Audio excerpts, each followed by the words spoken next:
our own Daniel Jordan has a musical number for us. So I finished writing this about 4 o'clock this afternoon, and therefore I'm not sure if I'll get all the words right, so I printed off probably about enough for 2 per table, so maybe if those who have a little trouble hearing or whoever can share amongst themselves if they feel like doing that. As they're doing that, I wanted to give you some of the feedback from where I got the inspiration for this song. So my first item I'd like to present is the Plymouth Bulletin, which Lanny still or was editor of. Still is. So this goes out to about 4,000 car enthusiasts across North America, I understand.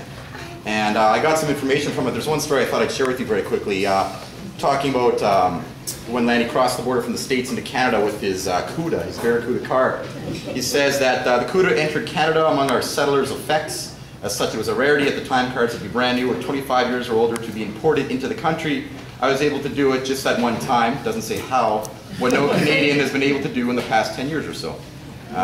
Goes on to say that he had enjoyed the CUDA for more than 80,000 miles and decided reluctantly he had to let it go because there was a baby on the way, and this is the funny part. The baby was Signe, who many members remember as a young girl accompanying him to several Plymouth club meets. At her last, the Calgary 1990 spring meet, she entered the family's 64 Valiant convertible for judging.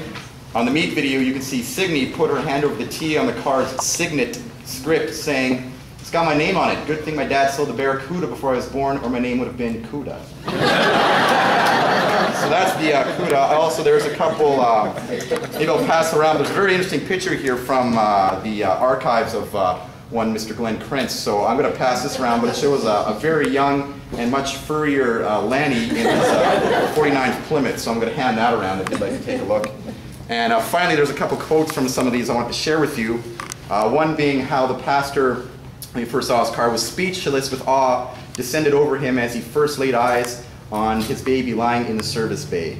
It goes on to say how the pastor now owns a devilishly slick black Valiant convertible, 1964. I like the devilishly part. And he goes on to say, getting under the hood to tackle mechanical problems is a great antidote from the stresses of his day job, tackling moral dilemmas and the struggles of the heart and soul. I thought that was very nice.